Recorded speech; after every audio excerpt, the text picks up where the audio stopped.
Warning: the following video contains strong language which may be offensive to some viewers or inappropriate for children. The content within this video is intended for mature audiences only. Hello everyone, I'm He Who Reviews and welcome back to another video. This video is going to be on the new Marvel series on Disney Plus, Echo. And the very best thing I can say about this series is, unfortunately, that it was underwhelming and mid. I'm really sad that I'm going to essentially be ripping this apart a little bit in this video. Because I generally thought this was going to be good. I was so excited. I saw a clip online of the Daredevil fight scene. I didn't expect Daredevil to be in this much at all, but I thought that at least that fight scene was like, okay, the action choreography is down. I think they know what we want from this kind of thing. And yeah, this was just really weird. Not helped by, if you didn't know, not helped by the writers of the show basically saying Echo's powers in the comics are boring, so we're going to change up her powers completely, and therefore change up the narrative of the show completely. Not great when the writers of something don't even have small respect for the source material. If you think you can write a better story by taking elements from the comics and mixing things up a bit, fine. But changing her entire character and calling her character and her underpinning powers boring? Why are you the guys that are writing this show? Because if you think her character is boring, just because she's not as high profile as some others, then you shouldn't be writing her, personally. But let's try and say some positive things. What did I like? I liked the dynamic between Echo and Kingpin. I think we needed more of that. Ironically, I think that this series needed about probably 18 episodes, and we sort of just skipped to the end right from episode 1. It felt like it was a rush all the way through.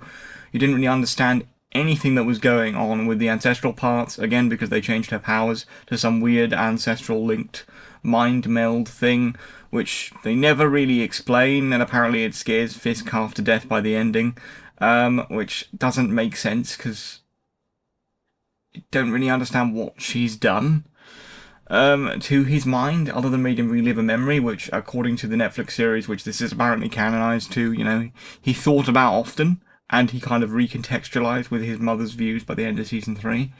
So, if they're going to make the Netflix series canon and then scare him with these memories, it's like, doesn't really work in my opinion. And this isn't me calling the show woke or really shitting on Marvel. This is not what I intended to do. I just find the show really underwhelming, and I think the word woke is overused, so I will never use it in any serious context. I don't think it was woke to give her a different ancestral thing, which I think is more in line with the actress' heritage.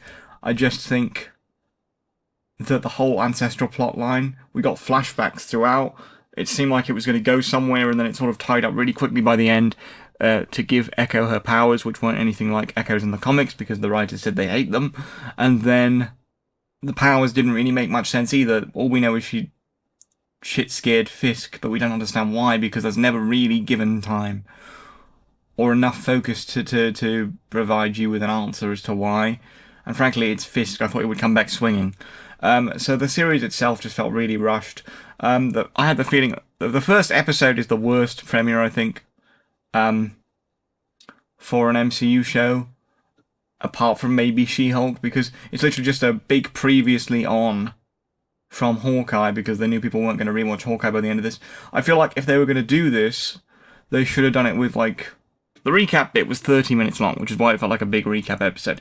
And I feel like the recap bit should have been 30 minutes and then another 2 hours for a long premiere episode, and then move the next 4 episodes to the end, put them all together as one big long episode, and move that to an ending, and then put 13 episodes in between. And what I would have put in those 13 episodes is more establishing Kingpin's influence in New York, Echo fighting Kingpin in New York, maybe Daredevil turns up a little bit, although I do like that he was used sparingly in this, because I don't think it's Daredevil's show. And it was set up, but it didn't need Daredevil. But I think if you're going to do it, if you're going to do a Kingpin thing, you should have given him 18 episodes, have the half-an-hour recap bit at the beginning, cut the rest to the end, and move the bit where she goes home to family as the end episodes, the 2 end episodes. So have basically 2.5 episodes be one episode, and the ending episode be the other 4 episodes that were Echo.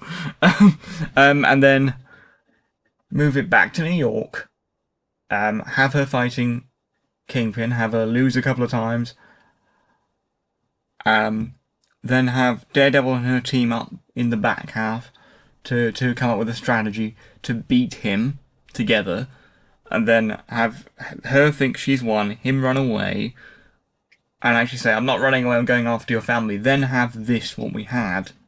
Then have that at the end. It felt like a third of a series. It did not feel like a full series to me at all. Especially when you're canonizing the Netflix series to do this, and it pales in comparison. It really does, and I'm really, really ashamed to say that, because I was really hyped for this. I think I was one of the few that was, and I was really hoping this would be good, so please don't think I'm overly shitting on Marvel, because that's not what I'm trying to do. This just was not good, in my opinion. And the whole ancestral stuff, I've got no problem with there being ancestral stuff, but the fact that they changed their powers to put this in, and you don't really understand what's going on with the whole ancestral plotline all the way through, or at least I definitely didn't anyway, and it seems that other YouTubers didn't from the general comic book YouTubers I follow that seem to, still be into Marvel stuff like I am, and aren't overly critical of it for no reason. But yeah, I've got to be critical of this one, because this was not good. The dynamic I did like, as I say, is Kingpin and Echo. I feel like we should have got way more of that. The family stuff could have worked if they didn't change her powers. For anyone who doesn't know, in the comics, her powers are essentially like Taskmaster's. She's very good at copying fighting styles and analysing them, but through a superpowered perspective, like Taskmaster in the comics, not like Taskmaster in Black Widow, where it's all technology. But then they were like, oh, maybe that would be too similar, because we'd have 2 women having identical powers. But it makes sense if you're going to have especially if you're going to have her go up against Daredevil. Or I thought they were just going to not give her any powers, but the powers they did give her, they didn't explain, and she scared the shit out of Fisk with a Vulcan mind meld, and Fisk ran away, which was a really underwhelming ending, and really underwhelms the version of Fisk that Vincent D'Onofrio has created. Because I think you could have still had that ending, but again, if you had 13 more episodes, and you had them fighting in New York, her consistently thinking she'd won, but consistently getting beaten, and then had that ending, it would have felt more triumphant, and given Fisk more fear, which I think he really needed coming from the Netflix shows. And the mature rating in this as well also just felt like they were just adding in swearing, and they did it just so they were like, oh, it's going to be like the Netflix shows, and they were trying to trick people to watch it. It worked with me, but it just... Nah, I'm sorry. The supporting characters, the whole thing with Bonnie wasn't given enough time, so I didn't care. The family characters were interesting, and as I say, I think could have worked with an end arc if Fisk went after them as an end arc after another 13 episodes, but as the full arc we got, it was just underwhelming, in my opinion. And Biscuits, the character of Biscuits, he is one of the most annoying side characters ever. I do not care about this guy. Why is he constantly here? Bonnie, the one we're supposed to care about in the beginning, is barely here, and I don't really care about her when she does turn up.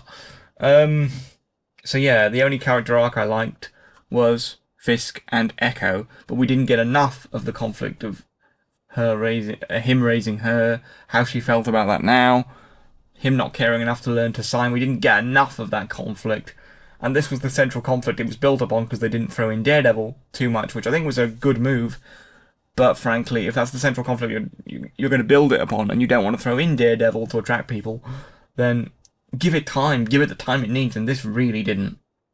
I know that there's been a lot of people going around saying that, oh, they released it like this so that, so that it would just be out the way and no one would think about it too much. They released it all in one.